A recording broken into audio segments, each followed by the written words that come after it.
আজকে আমি বলবো কেন ফাইভ ব্যাকে ভর্তি হওয়ার পরও তোমার বড়সড় একটা ধরা খাবার চান্স আছে।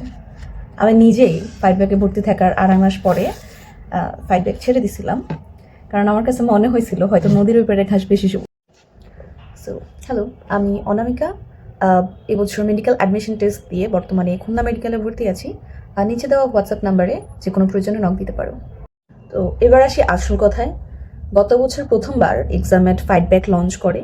সো এত বড় বড় সব প্ল্যাটফর্ম বাদ দিয়ে এক্সাম্যাট কেন? ইভেন আমার কাছে কোনো স্টুডেন্ট রিভিউ ছিল না এক্সাম্যাটের ফাইট ব্যাক নিয়ে। সো প্রথমবারের এক্সপিরিয়েন্স থেকে আমি যেটা নিজে বুঝলাম সেটা হচ্ছে অ্যাভারেজ স্টুডেন্টদের জন্য এই বড় বড় প্ল্যাটফর্মগুলোর উপর ডিপেন্ডেন্সি ভালো না। আমি কিন্তু এটা বলি না ক্লাস ভালো না বা সার্ভিস ভালো না, আমি আবার বলতেছি, আমি বলছি ডিপেন্ডেন্সি ভালো না। আমি নিজেও ফার্স্ট টাইম অফলাইন অনলাইন দুটাতেই বড় প্ল্যাটফর্মগুলোতে ছিলাম, ক্লাস করছি, অবশ্যই ভালোও লাগছে, ওদের সার্ভিস ভালো। আমার বেসিক ভালো ছিল, বেসিক আরও ভালো হয়েছে, পড়ানো অবশ্যই ভালো। কিন্তু ফ্র্যাঙ্কলি বলি, হ্যাঁ, টপার হয়ে যায় ফার্স্ট টাইমে তোমারও চলে আসতো, আমারও চলে আসতো। I am not saying that first টাইমে আসার সবাই টপার, বাট এনিওয়ে সেকেন্ড টাইমে এসেও যদি তুমি আসলে না বুঝতে পারো তোমার কোন ক্লাসটা করা উচিত, কি লাগবে, কি পড়া উচিত, অ্যান্ড সেটা না বুঝে তুমি যে কোনো একটা প্ল্যাটফর্মকে অন্ধের মতো ফলো করতেছো, ওরা যেটা পড়েছে জাস্ট ওটাতেই গা ভাসায় দিচ্ছ, আসলে দ্যাটস নট গুড। আমি আসলে চাচ্ছিলাম 1-to-1 সার্ভিস। সো এক্সামের ক্লাস শুরু হলো মানে ফাইট ব্যাকের ব্যাচটাতে সব কিছু ভালোই যাচ্ছিল। এর মধ্যে আমার সিইউতে মাইক্রোবায়োলজিতে আসে, আর টিচার ফ্যামিলি যারা আছে সবাই আমাকে রাজি করে ফেলে কাইন্ড অফ সেকেন্ড টাইম না দেওয়ার জন্য, যার কারণে আমি এক্সামের ডেইলি রুটিন থেকে একটু পিছিয়ে যাই। এরপরে আবার আমার মা একটা টিচারের গ্রুপে অ্যাড ছিলেন। এই টিচারটাকে আমি পাইছিলাম ফার্স্ট টাইম এক্সাম দেওয়ার কিছুদিন আগে। সো আমার তখন মনে হচ্ছিল আমি ওনাকে আগে পাইনি কেন। তো এই কারণে আমার মনে হইতেছিল হয়তো আমি কিছু একটা মিস করতেছি। তো যার কারণে আমি আসলে 2.5 মাস পর ফাইট ব্যাক ছেড়ে দেই, মানে আমি এখান থেকে গ্রুপ থেকে লিভ নিয়ে নিই। তো ওই টিচারটা যেভাবে বলতো অ্যানালাইসিস করে পড়াবে, প্লাস হচ্ছে যে কি উনি অ্যাকচুয়ালি উনি যে জিনিসগুলো ওনার ভিডিওতে মানা করতো এইভাবে এই ভুলগুলো করা যাবে না, ওই ভুলগুলো সেম ভুলগুলো উনি ওনার ক্লাসে করাইতো, ওইভাবেই উনি পড়াইতো। আর সবচেয়ে মজার ব্যাপার, কেমনে জানে আমার একটা সিঙ্গেল ক্লাস ওনার আমার ভালো লাগে না, পুরো কোর্স ফিটাই চলে গেছে। সো যার কারণে আমি আসলে বাসায় কিছু বলতে পারতেছিলাম না, আর লজ্জায় ভাইয়াকেও কিছু বলি নাই আমি আর। অ্যান্ড মজার ব্যাপার হচ্ছে এই যে টিচারের কোর্স আমি আসছিলাম ওনাকে আমি বলি না আমার মেডিকেল আসছে, অ্যান্ড আমি ওনার গ্র্যান্ড সেলিব্রেশনও যাচ্ছি না, বিকজ আমি এমন কিছু প্রমোট করতে চাই না যেটা আমাকেই কখনো হেল্প করে নেই। তো পরে যখন দেখলাম এইভাবে তো হইতেছে না, আমি ফার্স্ট টাইম থেকে অনেক কিছু ঠেকে শিখছি নিজে, আবার এখানেও একটা ধরা খাইলাম। সো আগস্টে যখন ফার্স্ট টাইমাররা আসলো তখন আমি রেটিনার একটা এক্সাম ব্যাচে ভর্তি হলাম। দেন ভাইয়াকে সব কিছু জানাই, আমি লাস্ট ফাইটে আবার জয়েন করি। এরপরে আমি আবার অক্টোবরে আরেকটা টিচারের বা মেন্টরশিপ কোর্সে অ্যাড হয়েছিলাম, যেখানে মেন্টরিং প্লাস হচ্ছে যে কি এক্সাম হলের জন্য নিজেকে প্রিপেয়ার করার জন্য গাইড করা হতো। সেখানে একটা মজার ব্যাপার আমি বলি, একটা উদাহরণ দিই।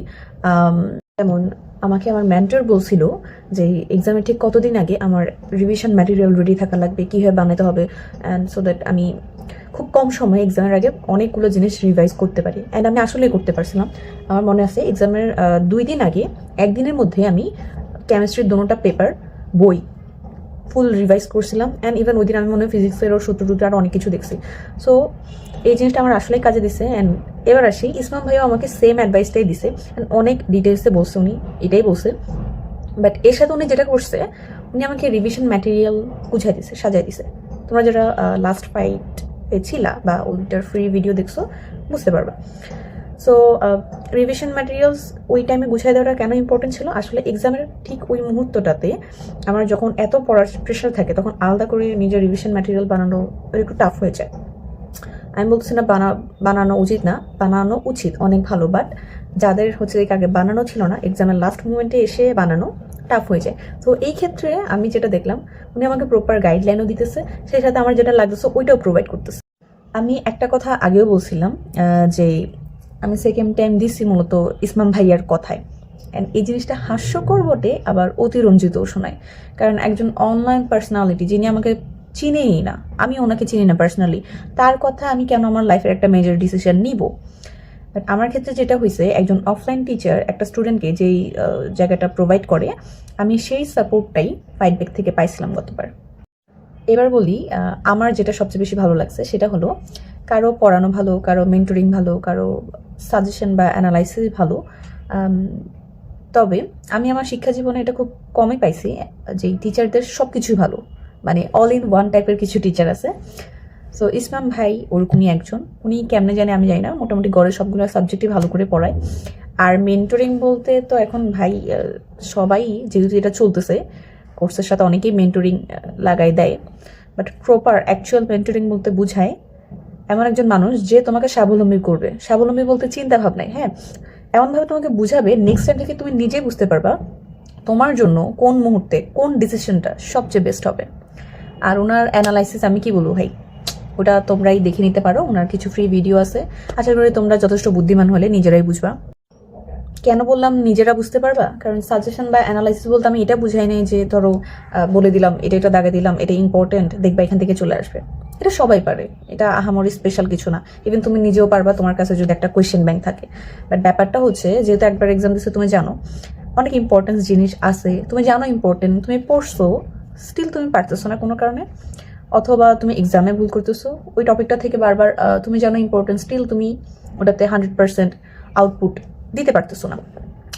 সো মানে এত পড়ার মাঝখানে কোনটা অ্যাকচুয়াল ইম্পর্টেন্স দিতে হবে আমরা অনেক সময় সেটা আসলে বুঝি না। এখন এই ক্ষেত্রে উনি যেটা করবে ওটা তোমাকে উনি গুলে খাওয়া দিবে, তুমি চাইলেও স্কিপ করতে পারবো না ভাই। এরপর আরেকটা প্ল্যাটফর্ম আছে যেখানে আসলে তোমার যেসব জিনিস আদৌ পড়ার দরকার নাই সেগুলো দিয়ে তোমার না পারাটাকে অস্ত্র হিসেবে ইউজ করে তাদের অতিমাত্রায় হাবিজাবি পড়ানোটাকে আইডলাইজ করে। অ্যান্ড এই ক্ষেত্রে আসলে তাদের নিজেদের এম ঠিক থাকলেও তুমি আসলে তোমার এম থেকে অনেক দূরে সরে যাও ভাই। এটা আসলে সেকেন্ড টাইমের জন্য আরও বেশি ডেঞ্জারাস, কারণ সেকেন্ড টাইম আসলে হওয়াই উচিত নিজের প্রবলেম বেসড পড়াশোনা। তোমার গাদায় গাদায় জাস্ট নতুন ইনফো বা অতিরিক্ত সব জায়গা থেকে সব কিছু পড়ে ফেলবো, এই মেন্টালিটির থেকে যেটা বেশি গুরুত্বপূর্ণ সেটা হচ্ছে তোমার ফার্স্ট টাইমের ভুল শোধরানো, ল্যাকিংসগুলো দূর করা, গ্যাপ ফিল আপ করা অ্যান্ড রেগুলারলি পড়া। সো এখন আমার সেকেন্ড টাইমের সফল ফ্রেন্ডরা অনেকেই অবাক হয় আমি কেন এখনো কোনো গ্র্যান্ড সেলিব্রেশনে যাইনি বা ওরকম খুব একটা যাবো না, কারণ আমি কোথাও ছিলাম না ভাই। আমার কাছে আসলে ফাইট ব্যাকটা ছিল একটা স্মল বিজনেসের মতো। তোমরা অনলাইনে দেখবা যারা নিজেদের প্যাশন থেকে একটা বিজনেস দাঁড়া করায় কিন্তু ফুল এফোর্টটা দেয়, ওদের প্যাকেজিংও থাকে অনেক প্রিমিয়াম অ্যান্ড প্রত্যেকটা জিনিস তোমার কাছে খুব যত্ন সহকারে ওরা পৌঁছায় দেয়। ফাইট ব্যাক কাইন্ড অফ আমার কাছে তেমনই, আর নিরাশও করে নেই আসলে।